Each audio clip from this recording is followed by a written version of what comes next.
وعلى آل سيدنا محمد وبارك وسلم رب اشرح لي صدري ويسر لي أمري واحلل عقدة من لساني يفقهوا قولي آمین یا رب العالمین۔ حضرات پچھلی کچھ نشستوں سے جو ہماری بحث چل رہی ہے، بحث سے مراد جو چیز ہمارے زیر نظر ہے، زیر مطالعہ ہے، وہ عام ہے، العام۔ پہلے ہم نے خاص دیکھا تھا، اس کے بعد ہم عام پر چلے گئے، اور عام کے حوالے سے جو ہم باتیں دیکھ چکے ہیں وہ یہ ہے کہ عام کی تعریف کیا ہوتی ہے، عام کی شرائط کیا ہے، وہ بھی ہم دیکھ چکے ہیں کہ تعدد ہو، استغراق ہو، اس میں حسب نہ ہو، حد نہ ہو، وغیرہ وغیرہ، یہ سب باتیں ہم دیکھ چکے ہیں۔ پھر آخری مبحث ہم نے یہ دیکھا تھا کہ عام کی دلالت اپنے افراد پر کیا ہوتی ہے، دیکھا تھا نا؟ تو ہم نے کیا دیکھا کہ عام کے نیچے جو افراد ہیں، جیسے 1 2 3 4 5 لامحدود، عام کا لفظ ان پہ دلالت کرتا ہے کہ نہیں؟ اس میں امام شافعی اور امام ابو حنیفہ میں کوئی اختلاف ہے؟ نہیں، کوئی اختلاف نہیں، کوئی اختلاف نہیں ہے، سب کہتے ہیں کہ عام اپنے تمام افراد پہ دلالت کرتا ہے۔ اب اختلاف کا ہے، یہ دلالت قطعی طریقے پر ہے کہ ضمنی طریقے پر؟ بات ہے، یعنی محل نزاع ہم نے پیش نظر رکھنا ہے، اختلاف اس میں نہیں ہے کہ دلالت ہو رہی ہے کہ نہیں ہو رہی۔ اچھا، پھر ہم نے یہ دیکھا تھا کہ اس سے فرق کیا واقع ہو رہا ہے، وہ ہم نے مثالوں سے بھی دیکھ لیا۔ یعنی اگر امام شافعی علیہ الرحمہ فرماتے ہیں کہ عام کی دلالت اپنے افراد پر ضمنی ہے، تو کیا وہ خبر واحد اور قیاس وغیرہ سے اس کی تخصیص کر دیں گے کہ نہیں کریں گے؟ کر دیں گے نا، ان کو کوئی مسئلہ نہیں ہے، کیونکہ ضمنی کی تخصیص ایک ضمنی دلیل کر سکتی۔ امام ابو حنیفہ علیہ الرحمہ کے ہاں جب عام کی دلالت اپنے افراد پر قطعی ہے، تو کیا کسی ضمنی دلیل سے عام کی تخصیص ہو سکے گی؟ نہیں ہو سکے گی۔ پھر ہم نے مثالیں دیکھی تھی اصول شاشی میں سے 4-5 پچھلی نشستوں میں، کہ کہاں کہاں قرآن مجید میں جیسے جزاء بما کسب امہاتکم اللاتی ارضعنکم، جو لوگ پچھلے نشست میں حاضر تھے انہیں یاد ہوگا، ہم نے مثالیں دیکھی کہ وہی لفظ عام ہے قرآن مجید کا، حدیث اگر آ گئی ہے تو یا تو جمع کرنے کی کوشش کریں گے، اور اگر جمع بالفرد نہ ہو سکے، اکثر حالات میں جمع کر لیا جاتا ہے، تو پھر ہم کیا کریں گے؟ خبر کو چھوڑ دیں گے اور قرآن کے عام کو ترجیح دیں گے۔ بات واضح ہو گئی یہاں تک؟ پھر اگلی بات ہم نے کیا دیکھی تھی؟ یہاں تک بات واضح ہے نا؟ کہ عام میں اگر کچھ افراد خاص کر دیے جائیں، ٹھیک ہے، کس طریقے پر خاص کر دیے جائیں امام ابو حنیفہ کے ہاں، وہ آج ہم نے دیکھنا ہے، ٹھیک ہے، وہ ابھی ہم عرض کریں گے۔ لیکن اگر خاص کر دیے جائیں تو اب عام کی دلالت، یہ دیکھیں، یہ عام کے نیچے نا 10 افراد تھے، ایک دلیل آئی، اس نے ان کو خاص کر دیا، ٹھیک ہے، کہ یہ حکم میں شامل نہیں ہے یا حکم میں سے خارج ہو گئے، ٹھیک ہے، باقی افراد داخل رہیں گے کہ نہیں رہیں گے؟ رہیں گے، لیکن اب عام کی دلالت ان پہ کیا رہ جائے گی؟ قطعی کہ ضمنی؟ ضمنی۔ کیوں ضمنی رہ جائے گی؟ وہ ہم نے پچھلی دفعہ اس کی ریزننگ بھی دیکھ لی تھی۔ کیا ریزننگ تھی؟ کہ عام یا تو ہم خاص کریں گے اس میں سے کچھ افراد کو نام لے کر، تو اس میں کیا احتمال ہوگا کہ کسی علت کی وجہ سے ہم نے ان کو کسی سبب کی وجہ سے خاص کیا ہے، تو وہ سبب جہاں بھی پایا جائے گا اب وہ حکم متعدی ہو جائے گا نا۔ یا یہ ہوگا کہ میں نے کہا کہ سب کو بسکٹ دینا سوائے بعض کو، تو اب سوائے جب بعض کہہ دیا تو وہ بعض یہ بھی ہو سکتے ہیں، یہ بھی ہو سکتے ہیں، یہ بھی ہو سکتے ہیں، احتمال پیدا ہو گیا نا۔ اور یہ احتمال بلا دلیل پیدا ہوا ہے کہ دلیل کے ساتھ ہوا ہے؟ دلیل کے ساتھ، کیونکہ اب واقعی میں نے کہا ہے کہ بعض کو نہ دینا، ٹھیک ہے۔ تو اب دونوں صورتوں میں جو عام پر دلالت ہے، باقی افراد پر عام کی دلالت ہے، وہ کیا رہ جائے گی؟ ضمنی۔ اس کو کہتے ہیں عام وہ جو مخصوص منہ البعض، مخصوص منہ البعض۔ اچھا، مخصوص منہ البعض کی دلالت اب کیا ہے؟ اس عام کی دلالت کیا ہے؟ ضمنی ہے کہ قطعی ہے؟ یہ پچھلی نشست تک ہم باتیں دیکھ چکے ہیں، بات واضح ہے، کسی کو کوئی اشکال تو نہیں ہوگا، اور ہوگا بھی تو کوئی بات نہیں، وہ انشاءاللہ آہستہ آہستہ سمجھ میں آ جائے۔ آج جو ہم نے بات دیکھنی ہے وہ ہے کہ اچھا آپ نے کہا کہ عام کو جب ہم خاص کر دیتے ہیں تو اس کی دلالت باقی افراد پر کیا رہ جاتی ہے؟ ضمنی۔ تو عام کو خاص کیسے کیا جاتا ہے؟ ٹھیک ہے، عام کو خاص کیسے کیا جاتا ہے؟ اب آپ دیکھیں، ایک مسلک ہے امام شافعی کا جو جمہور کا ہے، امام شافعی رحمہ اللہ، اور ایک مسلک ہے امام ابو حنیفہ کا۔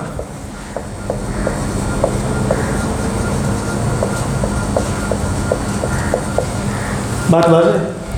امام شافعی علیہ الرحمہ کیا فرماتے ہیں کہ کیا تعریف ہے؟ اصل میں سمجھنے کی تعریف ادھر ہے، یہ بہت سمپل سی ہے، بس میں بتا کے واضح ابھی بات واضح ہو جائے گی۔ قصر العام علی بعض افرادہ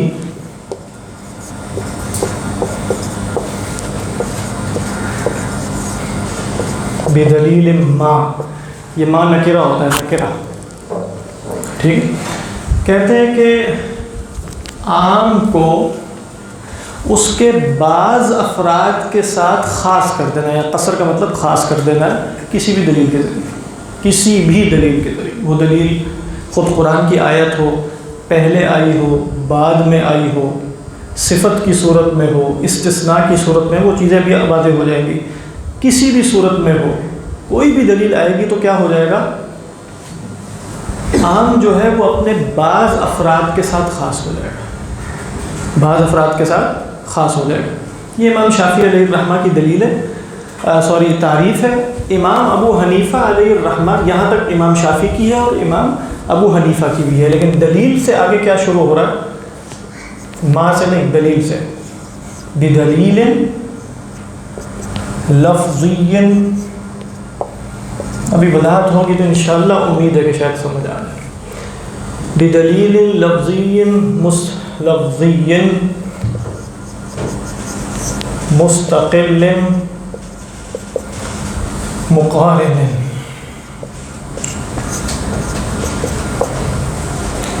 ایسی دلیل کے ذریعے، یہاں کیا تھا؟ دلیل کوئی بھی ہو سکتی، دلیل ما، ٹھیک ہے، یہاں کیا ہے کہ ہم نے عام کو اس کے بعد افراد کے ساتھ خاص کرنا ہے، ایک ایسی دلیل کے ذریعے۔ پہلی شرط لفظی ہونی چاہیے، پہلی شرط کیا ہے اس کی؟ اچھا، لفظی کے مقابلے میں کون سی دلیل ہو سکتی ہے؟ عقلی ہو سکتی ہے، حسی ہو سکتی ہے۔ اگر عقلی اور حسی دلیل سے خاص کیا جائے گا تو عام خاص تو ہو جائے گا، لیکن وہ خاص نہیں ہوگا کہ اس کی دلالت باقی افراد پر ضمنی رہ جائے۔ یہ بات ذہن میں رکھیے گا، ہم نے کیا دیکھنا ہے یہاں کہ کون سی دلیل کے ساتھ جب عام کو خاص کیا جائے گا کہ اس کی دلالت باقی افراد پر کیا رہ جائے؟ ضمنی۔ عقلی سے آپ خاص کرتے ہیں پھر بھی باقی افراد پر قطعی رہے گی۔ مثلا اللہ تعالیٰ فرماتے ہیں اللہ خالق کل شیء، کہاں عام آیا ہے اللہ خالق کل شیء؟ کل شیء، اللہ ہر شے کا خالق ہے۔ لیکن دوسری جگہ قرآن میں اللہ نے اپنے آپ کو شیء کہا ہے، قل ای شیء اکبر شہادہ، بتاؤ کس شے کی گواہی سب سے بڑی ہے؟ قل اللہ۔ اب ہمیں پتہ ہے اللہ خالق کل شیء میں خدا خود شامل ہے کہ اس نے اپنے آپ کو پیدا کیا، نعوذ باللہ، تو ہم نے کس دلیل کی بنیاد پہ کلی شیء سے خدا کو نکال دیا؟ میں کس دلیل کی بنیاد پہ نکالا؟ عقلی دلیل کی بنیاد پہ خدا ہوتا ہی وہ ہے جو مخلوق نہ ہو، عقلی دلیل کی بنیاد پہ نکال دیا نا۔ یہ تخصیص ہو گئی ہے ویسے، لیکن کیا یہ لفظی دلیل سے ہوئی ہے؟ یہ عقلی دلیل سے ہوئی ہے۔ تو امام ابو حنیفہ جس تخصیص کی بات کر رہے ہیں وہ تخصیص یہاں شمار ہوگی کہ اللہ خالق کل شیء، اب تخصیص کے بعد باقی افراد پر بھی ضمنی دلالت رہ گئی، لہذا اے معتزلہ آپ آ کر اور چیزیں بھی خارج کرتے ہیں۔ نہیں، ایسا نہیں ہوگا نا، اللہ خالق کل شیء، اللہ ہر شے کا ہی خالق ہے، بس خدا کی تخصیص ہوئی ہے وہ بھی عقلی دلیل سے، باقی خدا کے سوا جو کچھ ہے خدا اس کا خالق ہے۔ بات واضح ہے؟ تو جب ہم کہہ رہے ہیں دلیل کیا ہونی چاہیے؟ لفظی ہونی چاہیے، عقلی نہیں ہونی چاہیے۔ اسی طرح جیسے حسی دلیل کے بارے میں ایک مثال انہوں نے دی کہ قرآن میں آتا ہے کہ جو ملکہ سبا تھی جو حضرت سلیمان کے زمانے میں، وہ ان کے بارے میں آیا وہ اوتیت من کل شیء، ہدہد صاحبہ نے یا صاحب نے جو آ کے پیام دیا حضرت سلیمان کو کہ میں نے وجدتھا، کیا فرمایا؟ انی وجدت امرأۃ تملکہم واوتیت من کل شیء، ہر شے دی گئی اس سے، کہ ہر شے دی گئی تھی۔ اچھا کیسے پتہ چلا کہ ہر شے نہیں دی گئی تھی؟ میرے پاس اس وقت مثلا موبائل ہے تو اس کو نہیں دیا گیا تھا، کلی شیء تو ہر شے ہونی چاہیے، چاہے اس زمانے میں تخصیص کیسے ہوئی ہے؟ میرے پاس موبائل اس وقت میری جیب میں، یہ ملکہ سبا کے پاس نہیں تھا، تو ملکہ یہ کیسے مجھے پتہ چلا؟ عقلی دلیل سے؟ نہیں، حصے میں میرے پاس ہے اس وقت، سیدھی سی بات ہے، اوتیت من کل، حصی دلیل سے تخصیص ہو گئی. دونوں طرح سے عقلی سے بھی کر لیں. عقلی سے کیسے ہوگی کہ یعنی خدا کے سوا ہاں کر سکتے ہیں. یعنی آپ کہیں اوتیت من کل شیء میں تو ہونا یہ چاہیے کہ وہ ہر شے کا مالک ہو، ہر شے کے، وہ عقلی دلیل یہ ہے کہ خدا کے سوا ہر شے کا. لیکن بالفرض ہم یہاں حصی کی مثال لے لیتے ہیں. بات واضح؟ تو اب ہم شرط کیا پڑھ رہے ہیں؟ بدلیل لفظی. تو یہ عقلی بھی نہیں ہوگی، کیونکہ جب آپ تعریف پڑھتے ہیں نا تو تعریف میں جتنے بھی قیدیں آ رہی ہوتی ہیں یہ قیود ہیں. یہاں انہوں نے کہا تھا کوئی قید لگائی تھی دلیل میں، انہوں نے کتنی ساری لگا دی، لفظی، مستقل، مقارن. یہ قیود ہے نا ساری کی ساری. ان سب قیدوں سے کچھ چیزیں نکالنا مقصود ہوتی ہیں. جب آپ نے یہ قید لگائی کہ وہ لفظی دلیل ہونی چاہیے تو گویا آپ کہہ رہے ہیں وہ عقلی نہیں ہو سکتی، وہ حصی نہیں ہو سکتی. بات ہے یہاں تک واضح؟ ٹھیک. اس کے بعد وہ کہتے ہیں پھر ہم مثال ابھی دیکھیں گے بعد میں کہ امام ابو حنیفہ کے طریقے پر کوئی تخصیص ہوتی بھی ہے لیکن بڑا مشکل ہو جائے گا نا. مستقل. مستقل کا مطلب کیا ہے؟ دیکھیں ایک جملہ مستقل ہوتا ہے، جملہ مستقلہ کیا ہے؟ جملہ اسمیہ ہوتا ہے، جملہ فعلیہ ہوتا ہے. لیکن کیا شرط، صرف شرط پورا جملہ ہوتا ہے؟ یعنی اگر میں کہوں ان کان للرحمن ولد اور اس کے بعد آرام سے بیٹھ جاؤں، آپ کہیں گے بات مکمل کرو، یہ جملہ مستقلہ نہیں ہے، اس اپنے جواب شرط کی حاجت رکھتا ہے. یہ اگر تم جواب شرط بیان نہیں کرو گے تو پھر جملہ مستقل تو نہیں ہے. تو شرط کیا ہے؟ وہ غیر، اب میں جو یہاں مثالیں دے رہا ہوں وہ غیر مستقل کی ہیں، ٹھیک ہے، جو اس تعریف کے ذریعے نکل رہی ہیں باہر، یعنی شرط نکل گئی، کیونکہ شرط کیا ہے؟ وہ مستقل نہیں ہوتی. پھر اسی طریقے پر صفت. صفت کا کیا مطلب ہے؟ میں کہوں اعطی کل فقیر، تو یہ کل فقیر اصل میں آپ چاہے مرکب اضافی صفت ہے. یعنی میں کیا بیان، کل، سب کل، یہ ایک صفت لگا دی ہے ساتھ، خاص تو ہو گیا، سب کی بات نہیں کر رہا، سب فقیروں کی بات کر رہا صفت کے ذریعے بھی. لیکن صفت کیا مستقل جملہ ہوتا ہے؟ نہیں، صفت تو مرکب ناقص کا حصہ ہوتا ہے، اس کو تو پورا ایک جملہ چاہیے ہوتا ہے. تو یہاں جب ہم کہہ رہے ہیں مستقل تو صفت بھی نہیں ہوگی. میں بھی اس کی نا یہاں سے مثالیں لے دیتا ہوں. اسی طرح استثناء. استثناء یعنی میں کہوں کہ بھئی سب طالب علموں کو دے دینا سوائے فراز صاحب کے، الا فرازا، ٹھیک ہے. استثناء میں نے کیا ہے نا، تخصیص ہوئی ہے کہ نہیں؟ ہو رہی ہے تخصیص، لیکن یہ وہ تخصیص نہیں ہے جس سے عام کی دلالت ظنی رہ جائے. ابھی میں مثال دیکھیں، وہی مثال میں یہاں کھڑے ہو کے کہہ رہا ہوں کہ بھئی سب طالب علموں کو دے دینا یہ کتاب سوائے فراز کے، ٹھیک ہے، اور میں یہاں سے چلا گیا. پھر ایک صاحب کو میں نے بھیجا، انہوں نے کہا کہ تنویر صاحب کو بھی نہ دینا. آپ نہیں دیں گے کہ دیں گے؟ ہیں کیا؟ ہاں دیں گے. یعنی کیوں دیں؟ اس لیے کہ میں نے جو تخصیص کی تھی وہ استثناء کے ذریعے کی تھی، مستقل جملے کے ذریعے نہیں کی. میں نے یہ جملہ نہیں بولا تھا کہ سب طالب علموں کو دے دینا اور فراز کو نہ دینا. اگر میں یوں کہہ کر جاتا تو یہ کیا ہوتی؟ یہ شرائط پہ پوری اترتی، لفظی بھی ہے، مستقل بھی ہے، مقارن بھی ہے ساتھ. اور تو پھر کیا ہوتا ہے اگر میں کسی کو بھیجتا اور کہتا تنویر کو بھی نہ دینا تو پھر وہ آپ ان کو نہ دیتے. بات واضح؟ تو استثناء سے بھی تخصیص ہوتی ہے، لیکن ہم یہ نہیں کہہ رہے کہ تخصیص نہیں ہوتی. ہم بتانا کیا چاہ رہے ہیں کہ امام ابو حنیفہ کے ہاں وہ تخصیص کے جس کے نتیجے میں عام کی دلالت اپنے افراد پر کیا رہ جائے گی؟ ظنی رہ جائے گی. اس کی بات کر رہے ہیں، تو ذرا غور سے سمجھیے گا. اس کے بعد کیا ہے؟ آخری چیز رہ گئی غایت. وہ بھی ابھی مثال میں دوں گا تو بات واضح ہو جائے گی. یہ سب مثالیں میں نے کس کی دی ہیں؟ مستقل کی کہ غیر مستقل کی؟ غیر مستقل کی، کیونکہ ہم کہہ رہے ہیں بدلیل لفظی. وہ تو ہم نے دیکھ لیا کہ وہ عقلی اور حصی. مستقل میں غیر مستقل کلام عربی میں کیا ہوتا ہے؟ وہ یہ ہوتا ہے شرط ہے، صفت ہے. صفت میں آپ مرکب، یہاں عربی کی نحو والی بات نہیں ہو رہی، مرکب اضافی بھی ہو سکتا ہے، وہ مرکب توصیفی بھی ہو سکتا ہے، کچھ بھی ہو سکتا ہے. صفت اور استثناء ہے. اب اس کی مثالیں دیکھیں. امام شافعی جب کہہ رہے ہیں کہ بدلیل ما، تو کیا ان سب سے وہ تخصیص کریں گے کہ نہیں؟ کریں گے. ان کو کوئی فرق باقی نہیں ہوتا، پہلی دلالت ظنی تھی، لہذا وہ خبر واحد سے پہلے ہی تخصیص کر رہے تھے. تو میں چاہے یہ کہہ کے جاؤں کہ فراز کو نہ دینا، یا میں کہوں سوائے فراز کے، ان کو کوئی فرق واقع ہوتا ہے؟ کوئی فرق واقع نہیں ہوگا. فرق تو ادھر واقع ہو رہا ہے، جو اتنی ساری قیدیں لگا رہے ہیں. اب مثال کے طور پہ لیکن پہلے آپ نے بتایا تھا امام ابو حنیفہ کے ہاں دلیل سے وہ کر نہیں سکتے آپ دلیل سے تخصیص کر نہیں سکتے, اعتبار نہیں ہے. میں نے کہا تھا خبر واحد یا قیاس سے, یہ نہیں کہا تھا کہ مطلق دلیل سے تخصیص تو ہو سکتی ہے, لیکن اس دلیل کی کچھ شرائط ہے, وہ شرائط ہم اس وقت پڑھ رہے ہیں.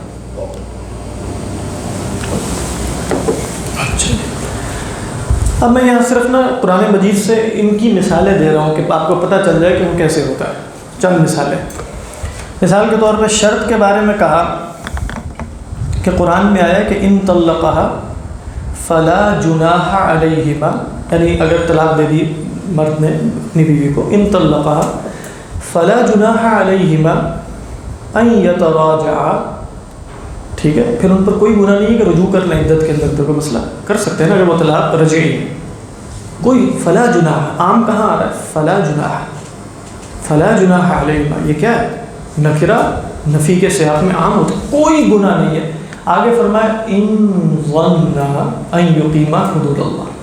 اب یہاں کوئی گناہ نہیں میں تخصیص ہوئی ہے کہ نہیں؟ کس حالت میں؟ اگر انہیں یقین ہو کہ وہ اللہ کی حدود کو قائم رکھ سکیں گے. تخصیص ہوئی ہے لیکن کس کے ذریعے ہوئی؟ شرط کے ذریعے ہوئی ہے, یہ مستقل کلام کے ذریعے نہیں ہوئی. ٹھیک ہے, تخصیص ہو گئی, لیکن اب لا جناح کی دلالت اس کے سوا باقی افراد پہ قطعی رہے گی کہ ظنی؟ قطعی رہے گی. ہاں کوئی گناہ نہیں ہے باقی کسی صورت. اب آپ نے کہنا ہے کہ باقی کسی صورت میں بھی میں نے گناہ ثابت کرنا ہے, تو محض خبر واحد سے بھی ثابت نہیں ہوگا. بات واضح کریں, کیونکہ یہاں اس تخصیص ہوئی تو ہے لیکن شرط کے ذریعے ہوئی ہے. مثال سمجھ میں آ رہی ہے؟ ابھی صرف مثال دیکھیں کہ شرط کے ذریعے تخصیص کیسے ہوتی ہے. بات واضح ہے. اس کے بعد دیکھیے جیسے صفت بھی ہم نے بتایا تھا نا, صفت کے ذریعے بھی تخصیص ہو سکتی ہے. قرآن مجید میں آیا کہ وَرَبَائِبُكُمُ اللَّاتِي, تمہاری وہ ربیبہ بچیاں, یعنی جو تمہاری اولاد تو نہیں لیکن تمہاری بیوی کی اولاد ہے. اللَّاتِي فِي حُجُورِكُمْ, جو تمہارے پرورش یا زیر نگرانی ہوتی ہیں. مِن نِسَائِكُمْ, تمہاری خواتین سے, تمہاری بیویوں سے. نسائکم عام ہے کہ نہیں؟ عام ہے نا. کیوں عام ہے؟ اس میں مضاف المعرفہ, جمع مضاف المعرفہ. تمہاری وہ خواتین, آگے صفت آ گئی اللاتی دخلتم بہن, اللاتی دخلتم بہن, کہ جن کے ساتھ تم تعلق قائم کر چکے ہو. اللاتی دخلتم بہن, اب یہ تخصیص ہوئی ہے کہ نہیں ہوئی؟ تمام عورتوں میں سے کچھ کو نکال دیا نا, کس کو خاص کر دیا؟ اللاتی دخلتم بہن. لیکن یہ تخصیص جملہ مستقل کے ذریعے ہو رہی ہے یا صفت کے ذریعے ہو رہی ہے؟ اللاتی من, کیا فرمایا؟ اللاتی دخلتم بہن, تو یہاں نسائکم کی صفت بن کے یہ جملہ آ رہا ہے, مستقل نہیں ہے. اگر آپ کہیں ہو سکتا ہے جملہ تو ہے, جملہ ہے لیکن اپنے معنی کے اعتبار سے مستقل نہیں ہے. اگر آپ اللاتی دخلتم بہن خالی یہ بولیں تو یحسن السکوت نہیں, آپ کہیں کچھ کیا بات ہے ان کے بارے میں. تو کیا کہا جا رہا ہے؟ من نسائکم اللاتی دخلتم بہن. تو یہاں بھی تخصیص ہوئی ہے لیکن یہ تخصیص صفت کے ذریعے ہوئی ہے. بس اب اتنی بات ذہن میں رکھیے. بات واضح نہیں, واضح نہیں ہو رہی. ہاں ہو رہی. اگر یہ تخصیص صفت کے ذریعے ہوئی اور امام ابو حنیفہ اس کو مان نہیں رہے, مان رہے ہیں, آپ کہہ رہے ہیں نا کہ وہ مستقل ہو رہی ہے. وہی میں بتا رہا ہوں, وہ مان رہے ہیں ہر جگہ تخصیص ہو رہی ہے, لیکن تخصیص کا جو اثر ہے جو ہم نے دیکھا وہ اثر کیا ہے کہ عام کی دلالت باقی افراد پہ کیا ہو جائے؟ ظنی. وہ بس کہہ رہے ہیں اس طرح کی صورتوں میں وہ اثر اس کا ظاہر نہیں ہوتا, بس تخصیص ہو رہی ہے, لیکن اس کو وہ تخصیص نہیں کہتے. اس کو ذرا ایکسپلین کر دینا, یہ جو آپ نے آخری جملہ بولا کہ اس تخصیص کے ذریعے عام کے باقی افراد پہ وہ ظنی ہو رہی ہے, اس کا کیا مطلب؟ اس کا مطلب یہ ہے کہ جو شروع میں ہم نے ایک مسئلہ دیکھا تھا نا کہ عام کی دلالت اپنے افراد پہ کیا ہوتی ہے. اس مثال نسائکم میں اب اللہ کی دخلتم بہن, اس کے علاوہ جو افراد ہیں نساء کے ان پہ اس پہ نہیں وہ ٹھیک ہے, لیکن اصل میں ان کو شاید یہ سمجھ نہیں آ رہا ہے کہ وہ ظنی اور وہ قطعی کا کیا مسئلہ ہے. لیکن وہی وہ تو شروع کی بحث ہے نا. اصل میں ہم نے کہا کہ یہ ایک لفظ ہوتا ہے جیسے الرجال, ٹھیک ہے, الرجال کے نیچے ایک حلال آدمی ہے, ٹھیک ہے, اور اس میں اور بھی اضافہ ہو سکتا ہے. اب امام ابو حنیفہ کیا کہہ رہے ہیں کہ ان کی دلالت لفظ عام کی ان افراد پر کیا ہے؟ قطعی, یعنی بالکل حتمی طور پہ سارے شامل ہیں, ٹھیک ہے. امام شافعی کا کہہ رہے ہیں کہ ہیں تو سارے شامل لیکن حتمی طور پہ نہیں ہے. بات واضح ہو گئی. اچھا پھر ہم نے کہا کہ امام ابو حنیفہ فرماتے ہیں کہ اگر عام کو خاص کر دیا جائے تو اس کی دلالت کیا ہو جاتی ہے؟ ظنی ہی ہو جاتی ہے. اگر عام کو ہم کسی دلیل سے خاص کر دیں تو اس کی دلالت کیا ہوتی ہے؟ ظنی. اچھا عام کو جب ہم خاص کرتے ہیں اور اس کی دلالت ظنی ہو جائے تو خاص کرنے کی شرائط کیا ہے کہ جس کے ذریعے دلالت اب ظنی ہو جائے؟ یہ نہیں کہ تخصیص نہیں ہوگی بلکہ ایسی تخصیص کے واقعی باقی افراد پر اس کی دلالت قطعاً میں کہوں الرجال الا احمد. اب اس میں تخصیص تو ہو گئی ہے نا. امام ابو حنیفہ بھی کہہ رہے ہیں احمد نکل گیا. رجال سے کیا ہوا؟ احمد نکل گیا. بات واضح. لیکن باقی افراد جو ابھی رہ گئے احمد کے سوا بھی تو بڑے سارے ہیں, غیر محصور ہیں وہ بھی, وہ سارے کے سارے تو شامل ہیں نا. امام ابو حنیفہ کہہ رہے ہیں وہ ابھی تک قطعی طریقے پہ شامل ہیں. کیوں قطعی طریقے پہ شامل ہیں؟ اس لیے کہ اللہ کے ذریعے جو تخصیص ہوتی ہے اس کا اثر وہ نہیں ہوتا کہ اس کی دلالت ظنی رہ جائے. یہ اصل میں مبحث ہے. یہ نہیں امام ابو حنیفہ فرما رہے ہیں کہ تخصیص ہوئی ہے کہ نہیں ہوئی. اس کو ویسے وہ تخصیص نہیں کہتے. ان کے ذریعے جو بھی ہوگا نا, اس کے ذریعے یا عقلی کے ذریعے, اس سب کو کہتے ہیں قصر. بس قصر ہو رہا ہے, لیکن وہ تخصیص کا ہی معنی ہے. تو اب ہم یہاں اصل میں دیکھ رہے ہیں کہ یہ کون سی تخصیص ہے جس کے بعد امام ابو حنیفہ بھی کہیں کہ واقعی اب اس کی دلالت جو ہے وہ کیا ہو گئی ہے؟ ظنی ہو گئی. بات واضح یا نہیں بھی واضح تو کوئی مسئلہ نہیں, ہو جائے گا انشاءاللہ. اس کے بعد دیکھیں استثناء, جیسے فرمایا کہ لا نکاح الا بولی, اللہ کے رسول صلی اللہ علیہ وسلم نے لا نکاح الا بولی مثلا. تو یہاں لا نکاح عام تھا نا, الا بولی ایک صورت تخصیص ہو گئی اس کی. تو یہ تخصیص ہوئی ہے, لیکن یہ کس کے ذریعے ہوئی ہے؟ استثناء کے ذریعے. تو یہ تخصیص کی اس تعریف پر پوری نہیں اتر رہی, بس صرف مثال کے درجے میں. یا فرمایا لا صلاۃ الا بفاتحۃ الکتاب, یہ بھی تخصیص ہوئی ہے لیکن اللہ کے ذریعے ہوئی ہے. اور وغیرہ وغیرہ اور بھی مثالیں. لیکن بس یہ بات ابھی آپ اتنی سمجھیں کہ ہم جب کہہ رہے ہیں کہ امام ابو حنیفہ کے ہاں وہ تخصیص کے جس کے نتیجے میں عام کی دلالت اپنے باقی افراد پر ظنی رہ جائے گی, اس کی شرائط کیا ہے؟ قصر العام علی بعض افرادہ بدلیل لفظی مستقل مقارن. اب یہ تو ہو گیا, اب مقارن رہ گیا. ٹھیک ہے, آخری شرط کیا ہے؟ مقارن. اچھا غائب بھی بتا رہے ہیں. ایدیکم الی المرافق, ایدیکم عام ہے کہ نہیں؟ عام ہے نا. الی المرافق تخصیص ہو گئی نا, کیونکہ کہا کہ لغت میں نا ایدی یہاں سے لے کے یہاں تک بولا جاتا ہے. بات واضح. تخصیص ہو گئی کہاں تک؟ الی المرافق. لیکن یہ تخصیص غائب کے بیان کے ذریعے ہوئی ہے. ٹھیک ہے, الہ کے ساتھ آیا نا ایدیکم الی المرافق. اب آپ کہیں کہ ہم اس میں سے مطلب یہ بھی نکال دیتے ہیں کیونکہ اب دلالت ظنی ہو گئی ہے. مثلا قیاس کے ذریعے ہم نے کوئی اور جز بھی نکال دیا, نکال سکتے ہیں؟ نہیں نکال سکتے, اس لیے کہ یہ تخصیص جو ہوئی ہے وہ دلیل مستقل کے ذریعے نہیں ہوئی, لہذا باقی افراد پر اب یہاں تک سارے شامل رہیں گے قطعی طریقے پر. انشاءاللہ مقارن اب میں بتانے لگا. مقارن جو ہے وہ اب میں بتا رہا ہوں. نزول کے اعتبار سے ساتھ سمجھ میں آ رہی ہے, ایک ساتھ نازل ہوئی نزولاً. مقارن کا مطلب ہوتا ہے, مقارن کا مطلب ہوتا ہے جڑی ہوئی. مقارن کا مطلب ہے جڑی ہوئی. تو وہ دلیل جس یعنی دلیل کیا ہوگی جس کے ذریعے تخصیص ہو رہی ہے, وہ جس عام کی تخصیص کر رہی ہے, کسی عام کی تخصیص ہی کر رہی ہوگی نا, اس کے ساتھ نازل ہوئی ہو, ایک ساتھ جڑ کے آئی ہو. اب میں مثالیں دے رہا تھا نا بہت دنوں سے, ایک کمرے والی, وہ کتاب والی, اسی سے اس کو سمجھتے ہیں. دیکھیے میں نے کہا کہ تمام لوگوں کو کتاب دینا, ٹھیک ہے. اس کے بعد میں بیٹھ گیا, چائے شائے پی کے کمرے سے نکل گیا, پھر واپس آ گیا, اور پھر آ کے کہتا ہوں کہ تنویر صاحب کو نہ دینا, تنویر صاحب کو نہ دینا. تو تخصیص ہو گئی, ہو گئی. لیکن یہ مقارن دلیل تھی یا غیر مقارن تھی؟ غیر مقارن. اس سے کیا فرق پڑے گا؟ تخصیص تو ہو جائے گی, لیکن اس کو احناف تخصیص نہیں کہتے, نسخ کہتے ہیں. کیا کہتے ہیں؟ میں نے اپنے پرانے کلام کو منسوخ کر دیا ہے. میں نے کہا سب کو دینا, پھر آگے تھوڑی دیر بعد کہا تنویر صاحب کو نہ دینا. یہ احناف کے ہاں نسخ اور اس کا دقیق فرق ہے. کیا مطلب ہے؟ فرق کیا ہے؟ اگر میں کہتا، دیکھیں یہ بات غور سے سمجھیے گا، یہ نا اگر آپ سمجھیں بڑے زبردست بات ہے. یعنی اگر میں کہتا کہ تمام طلبہ کو کتاب دو اور اسی وقت کہتا اور تنویر صاحب کو نہ دینا، تو جب میں نے بولا تھا اسی وقت تخصیص کر دی نا مقارن کے ساتھ، تو گویا میرے متکلم کی مراد میں پہلے سے ہی تنویر صاحب شامل نہیں تھے. سمجھ میں آ رہی ہے کہ نہیں یہ بات؟ جب میں بول رہا تھا اسی وقت مجھے پتا تھا تنویر کو نہیں دینا. نہیں سمجھ میں آ رہی ہے؟ لیکن جب نسخ کا کیا فرق ہے، میں تو نکل گیا کمرے سے، بعد میں آ کے کہتا ہوں تنویر صاحب کو نہ دینا. اس کا مطلب کیا ہے؟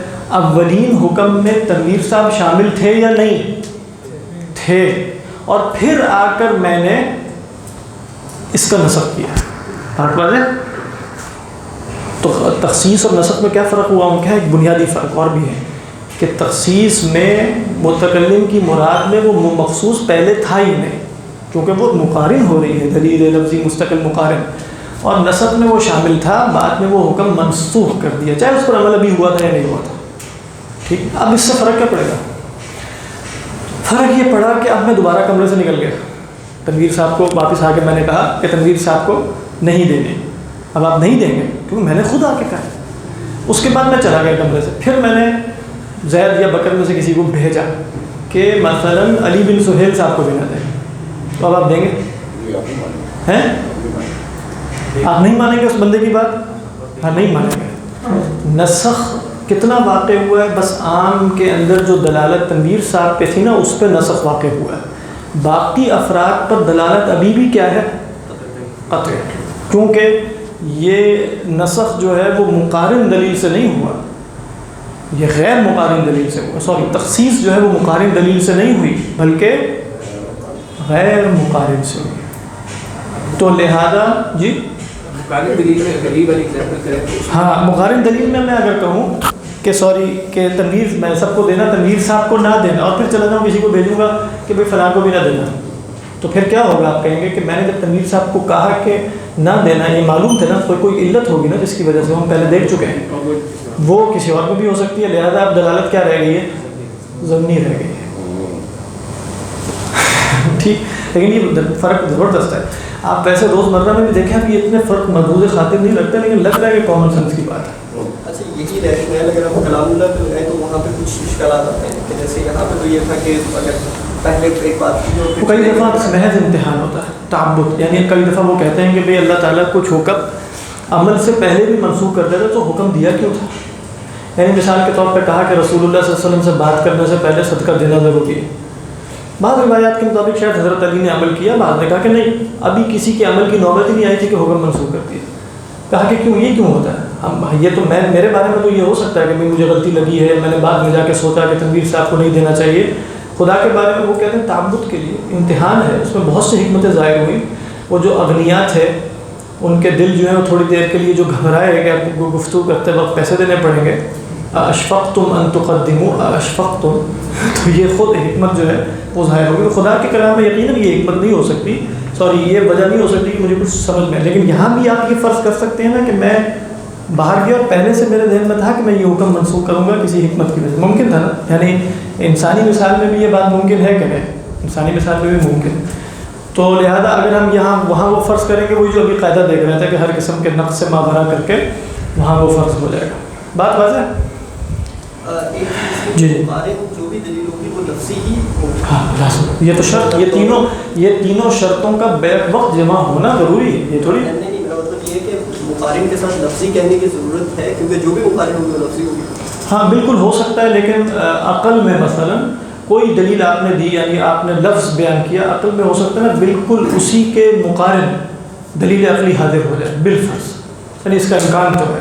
یعنی امکان کی سطح پر تو ممکن ہے کہ اگر آپ کہیں کہ مقارن جو ہے وہ مقارن سے مراد وقت میں مقارن ہونا ہے اور یہی دلیل اس وقت فوراً ذہن میں حاضر ہوگی بالفرض، امکان. لیکن دوسرا یہ کہ وہ اس طرح کی قیود میں تفصیل پیش نظر ہوتی ہے. ہو سکتا ہے ایک قید دوسرے میں شامل ہو جائے، لیکن وہ کہتے ہیں کہ ہر قسم کے اشکال اور ابہام سے نکلنے کے لیے ہم تفصیل بیان کرتے ہیں، جیسے اصول فقہ میں بھی اور پھر علم الکلام میں.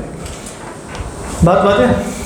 اچھا، اب ہم دیکھتے ہیں اس کی مثال، یعنی احناف کے ہاں کوئی چیز اس طرح منسوخ ہوئی بھی ہے کہ نہیں آج تک. ابھی تک پڑھا اس منطوق نہیں، سوری مخصوص. جی ابھی تک آپ نے جو حکم العامہ اس میں محل نظام میں بتایا کہ جو امام شافعی ہیں اس میں تمام کی جو شمولیت ہے ان کے ہاں ضمنی ہے اور ان کی دلالت قطعی ہے، اور وہ جو ان کا جو امام شافعی ہیں وہ خبر واحد سے تخصیص کر سکتے ہیں اور قیاس سے بھی کر سکتے ہیں، قیاس سے بھی کر سکتے ہیں، اور امام ابو حنیفہ رحمۃ اللہ نہیں کرتے. اور اگر انہوں نے تخصیص کرنی ہو دلیل سے مخصوص میں سے کچھ کو بعض کو لینا ہو تو پھر اس طریقے کا کرتے ہیں. وہ اس طریقے پر کرتے ہیں. اور اگر اس طریقے پر ہو جائے اس کے بعد وہ بھی کہتے ہیں کہ اب خبر باعث سے بھی ہو سکتی ہے، کیونکہ ہم نے کہا تھا کہ اگر اس طریقے پر ہو گئی تو اب عام اپنی باقی افراد پر دلالت میں کیا ہو جائے گا، ضمنی. اب ضمنی اگر ہو گیا تو ضمنی دلیل کر سکتی ہے کہ نہیں، بس وہ دیکھا جائے گا کہ ضمن ایک لیول کا ہو یا اوپر تھوڑا نیچے، یہ ممکن ہے لیکن کر سکتی ہے اس کے بعد. اب اس کی مثال ہے. اب آپ کو یہ بھی سمجھ میں آ گیا کہ امام شافعی کے ہاں کیا ہے، بھی دلیل ماں کا مطلب کیا ہے، کوئی بھی دلیل ہو، کیوں مسئلہ کوئی نہیں ہے نا، ظن اور ظن نہیں ہے. وہ ابھی ہم انشاءاللہ آخری مبحث اس میں دیکھیں گے عام کے ہاں کہ وہ تعارض جب عام اور خاص میں ہوتا ہے اس کا کیا طریقہ ہوتا ہے. اس کے بعد انشاءاللہ ہم مشترک پہ چلے جائیں گے اور پھر تیزی سے آگے جائیں گے، لیکن ابھی عام اور خاص جو ہے وہ ذرا خاص ہے. دیکھیں اللہ تعالیٰ فرماتے ہیں کہ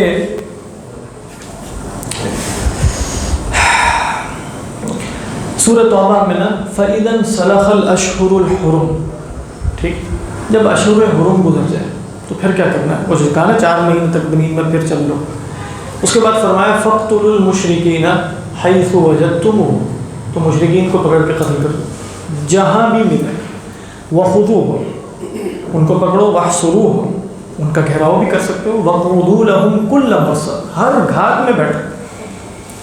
ٹھیک. اس کے بعد فرمایا فَإِن تَابُوا وَأَقَامُوا الصَّلَاةَ، یہ تخصیص ہو رہی ہے لیکن یہ اس شرائط پر نہیں، آیت ختم ہو گئی. فَخُلُّوا سَبِيلَهُمْ إِنَّ اللَّهَ غَفُورٌ رَحِيمٌ، یہ جو جہاں بھی ختم ہو رہی ہے. ساتھ ہی اگلی آیت میں کیا آیا، اگلی آیت نیا جملہ وَإِنْ أَحَدٌ مِّنَ الْمُشْرِكِينَ اسْتَجَارَكَ فَأَجِرْهُ حَتَّى يَسْمَعَ كَلَامَ اللَّهِ، اگر مشرکین میں سے کوئی کیا کرے، پناہ مانگ لے تو اسے پناہ دے دو تاکہ وہ اللہ کا کلام سن لے، یہاں تک کہ وہ اللہ کا کلام سنے. ثُمَّ أَبْلِغْهُ مَا بَلَغَ، بات. اب دیکھیں پہلے آیا تھا فَاقْتُلُوا الْمُشْرِكِينَ، المشرکین کیا ہے، عام ہے. ٹھیک، المشرکین عام ہے. اچھا عام ہے تو آپ اس میں سے خاص کر سکتے ہیں کہ بچوں کو نہ، یا چلو بڑوں کو نہ مارو، خواتین کو نہ مارو، شیوخ کو نہ مارو، ذمی کو نہ مارو. مشرک تو ذمی بھی ہو سکتا ہے، مشرکین عرب کے سوا ذمی بھی ہو سکتے ہیں نا. اچھا عام ہے، امام ابو حنیفہ کے طریقے میں سب کو مارنا پڑے گا.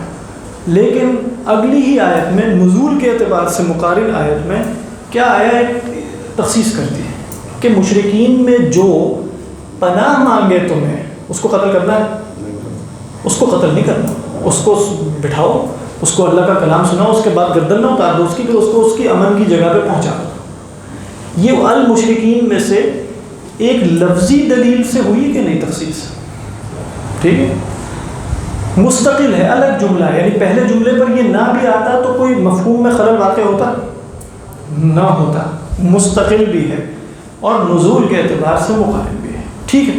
اب کیا ہوا کہ المشرکین کی تخصیص ہو گئی کن لوگوں سے، کہ جو پناہ مانگے. آگے کہیں کہ ہم کچھ مزید سوچنے کے لیے ٹائم چاہتے ہیں.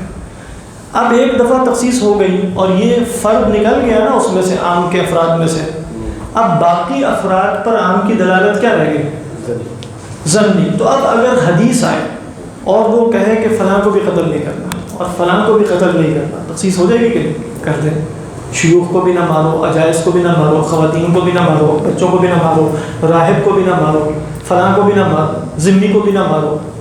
تخصیص کر رہے ہیں نا المشرکین میں.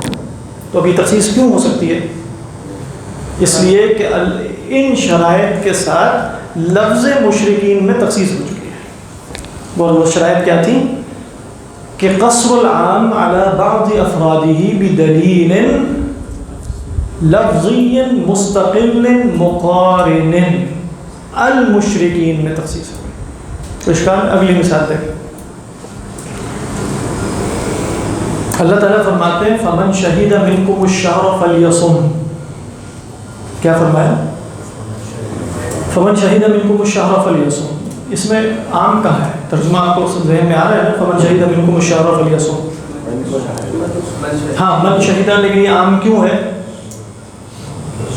شرط. ہاں یعنی موصولہ جو ہے یہ اصل میں من شرطی ہے نا. من شہید منکم الشہر فلیصم، جو بھی تم میں سے اس مہینے میں حاضر ہو وہ کیا کرے؟ فلیصم.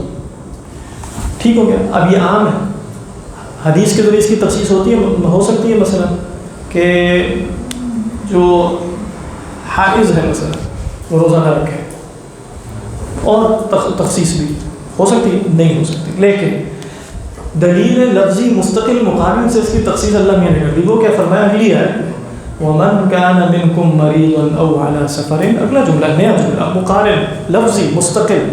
ٹھیک ہے. وَمَنْ كَانَ مِنْكُمْ مَرِيضًا کیا ہے؟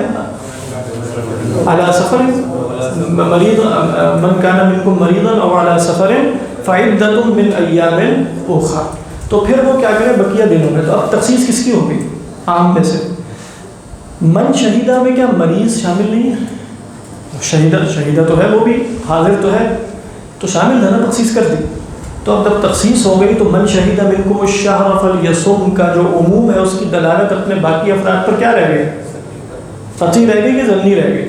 ظنی رہ گئی. اب خبر واحد یا قیاس کے ذریعے اور افراد کو خارج کیا جا سکتا ہے؟ ہاں بالکل کیا جا سکتا ہے، کیونکہ تخصیص کس اصول پر ہو گئی؟ بدلیل لفظی مستقل مقارن. اچھا قرآن مجید میں مثلا میں مثال دیکھتے ہیں ہم کہ جہاں دلیل لفظی مستقل ہے لیکن مقارن نہیں ہے، مقارن نہیں ہے دلیل لفظی مستقل، وہاں ہم انشاءاللہ اگلی نشست میں بھی دیکھیں گے کہ بھئی وہ تعارض کیسے ہوگا. لیکن اس کی مثال کیا ہے؟ مثلا اللہ تعالیٰ فرماتے ہیں والذین یرمون المحصنات، جو لوگ پاک دامن خواتین پر تہمت لگاتے ہیں. والذین یرمون المحصنات ثم لم یأتوا بأربعۃ شہداء، پھر 4 گواہیاں لے کر نہ آئے. فجلدوہم 80 جلدہ، تو انہیں کیا کرنا ہے؟ 80 کوڑے مارنے ہیں. یہاں عام کہاں ہے؟ والذین یرمون المحصنات، کہاں ہے عام؟ الذین، اس میں موصول اور جمع کا، یعنی اب کیا جو بھی تہمت لگائے گا محصنات پر اور وہ 4 گواہ حاضر نہ کر سکے تو اس کو کیا ہوگی؟ 80 کوڑے پڑیں گے. ٹھیک ہے. اچھا اس میں وہ شخص بھی شامل ہے کہ جو نعوذ باللہ اپنی بیوی پر تہمت لگا دے، کیونکہ محصنات میں تو سب شامل، بیوی بھی شامل ہے، غیر بیوی بھی. اسی صورت کی ایک آیت میں جو مقارن نہیں ہے، یہ بہت بعد میں، یہ اس سے پہلے، ٹھیک ہے، مقارن نہیں ہے ایک ساتھ. وہ کیا ہے کہ والذین یرمون ازواجہم ولم یکن لہم شہداء الا انفسہم فشہادۃ احدہم 4 شہادات باللہ. اور پھر آگے اس کو آپ لعان کہتے ہیں کہ بھئی جو اپنی بیویوں پر تہمت لگا دے اور پھر ان کے پاس گواہ نہ ہو تو پھر وہ کیا کریں؟ 4 دفعہ یہ گواہی دے گا، پھر وہ آئے گی، پھر 5ویں دفعہ، جو بھی ایک سلسلہ ہے. یہ تخصیص ہو رہی ہے کہ نہیں؟ کس میں تخصیص ہوئی؟ کیونکہ اس کو بھی 80 کوڑے پڑھنے چاہیے، ان صاحب کو بھی 80 کوڑے پڑھنے چاہیے تھے نا. اور مراد یہ ہے کہ اللہ کے رسول صلی اللہ علیہ وسلم نے ایسے ہی فرمایا. یہ آیت نازل ہوئی ہلال ابن امیہ رضی اللہ تعالیٰ عنہ کے قصے پر کہ انہوں نے ان کے ساتھ اس طرح ہو گیا اور وہ رسول اللہ صلی اللہ علیہ وسلم کے پاس آ گئے اور اپنی بیوی پر تہمت لگائی.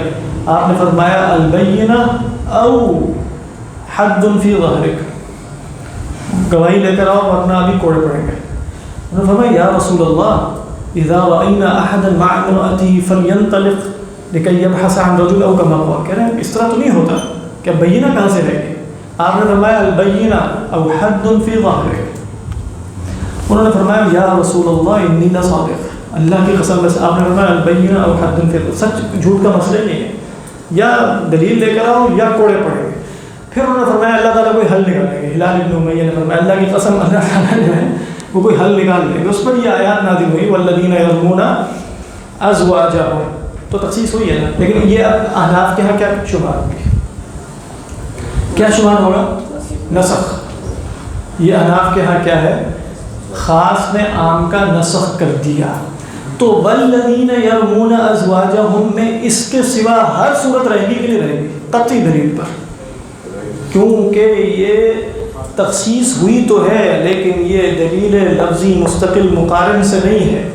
بلکہ دلیل لفظی بھی ہے، مستقل بھی ہے، بس غیر مقارن ہے، تب بھی تخصیص کی شرائط جو ہیں وہ پوری نہیں ہوئی، لہذا اس کو وہ نسخ تو کہیں گے، لیکن نسخ پورے عام کا نہیں ہے، صرف اتنے حصے کا نسخ ہے، باقی عام اپنے تمام افراد پر کون سی دلالت رکھے گا؟ قطعی دلالت رکھے گا۔ اگر یہ والی مطلب اگر آپ یہ صرف تعریف ذہنوں میں حاضر رکھیں نا تو یہ مثالیں آپ کو آ سکتی ہیں ذہن میں، یعنی یہ اصل میں قصر العام علی بعض افرادہ بدلیل لفظی مستقل مقارن، التخصیص لا یکون الا بهذه الشروط، ٹھیک ہے، تخصیص ان شروط کے ساتھ ہوتی ہے۔ اب یہاں نہ صرف پھر ایک اشکال آ سکتا ہے جو آپ کے ذہنوں میں آئے گا کہ امام ابو حنیفہ تخصیص صرف اس طریقے پر مانتے نہیں ہیں، وہ تخصیص اس طریقے پر مانتے ہیں کہ جس کے بعد عام کی دلالت زندی رہ جاتی ہے، باقیوں کو وہ تخصیص کہتے نہیں ہیں، کسی کو نسخ کہہ دیتے ہیں، کسی کو قصر کہہ دیتے ہیں، لیکن وہ مان تو رہے ہیں کہ ان کے ذریعے بھی ہو رہی ہے، لیکن عام مخصوص منہ البعض اس طریقے پر نہیں شمار ہوگا کہ جس طریقے پر اس کی دلالت باقی افراد پر کیا رہ جائے؟ ظنی رہ جائے۔ بات واضح؟ یہاں تک کوئی سوال ہے؟ جی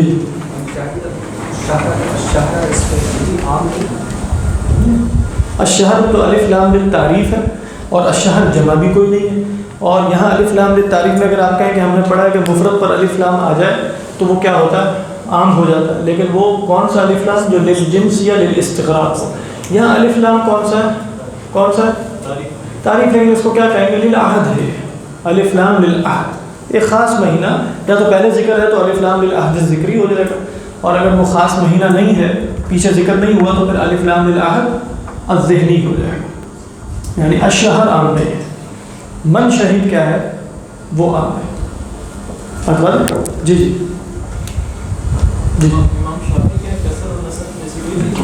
نسخ تو ان کے ہاں بھی ہے، لیکن عام کی جو تقسیم وہ نسخ کیا ہے؟ وہ کل حکم شرعی کا رفع ہے، یعنی رفع الحکم الشرعی بدلیل آخر، یعنی وہ اگر آپ کہیں کہ اللہ میاں نے کہا کہ بیت المقدس کی طرف نماز پڑھو، اس کے بعد اس حکم کی تخصیص وخصیص نہیں ہوئی، رفع ہو گئی، کینسلیشن ہے، ٹھیک۔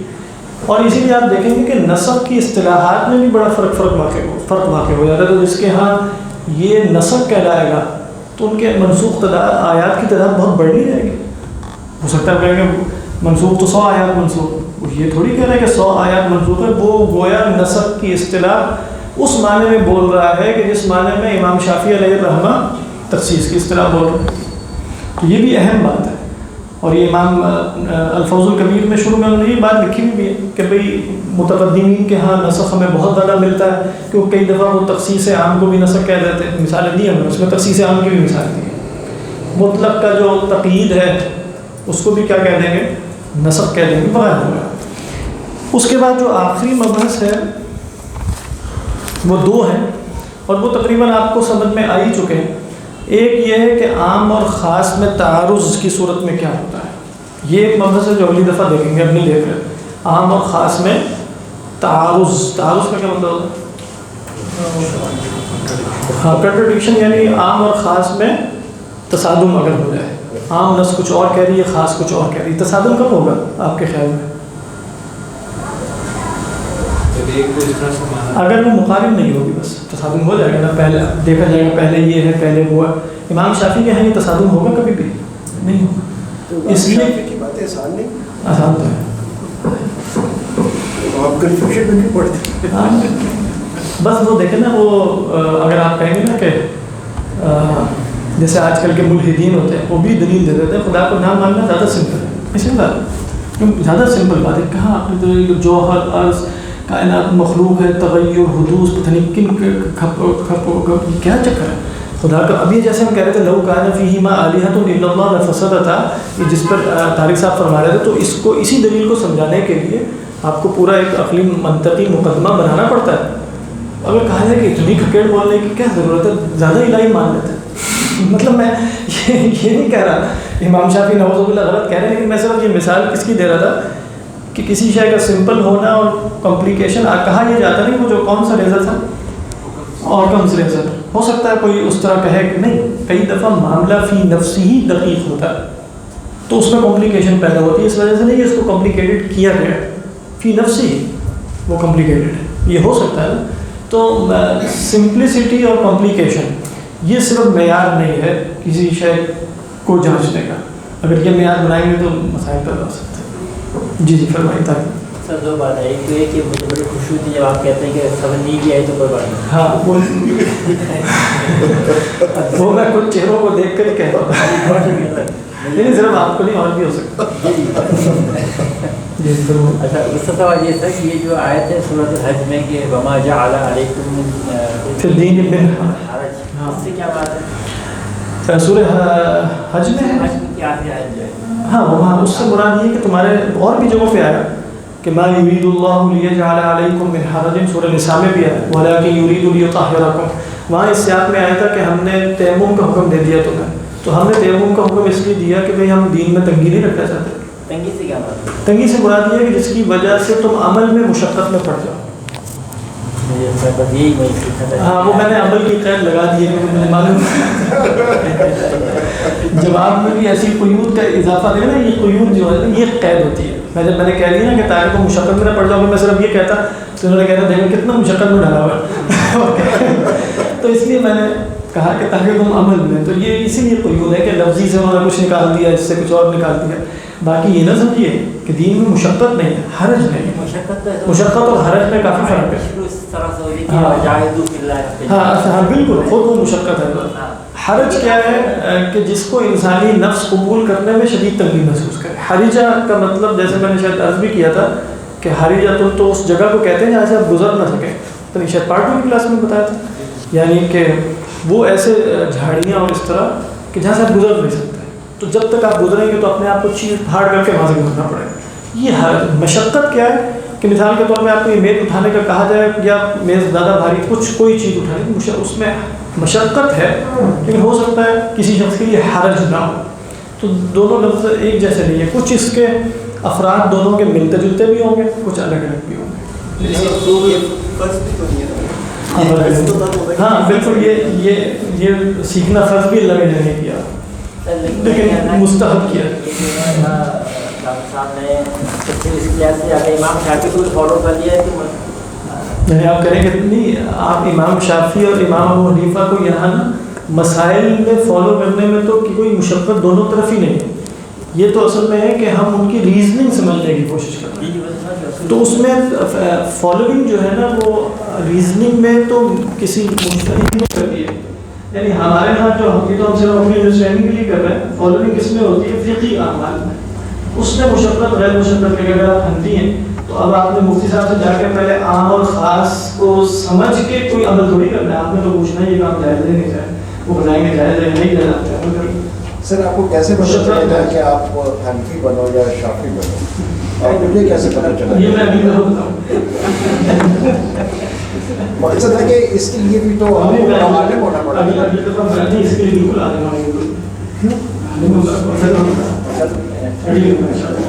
اگلی دفعہ تک آپ سسپینشن آف ججمنٹ جو ہے نا اس کو رکھیے. ابھی نیا میرے کافی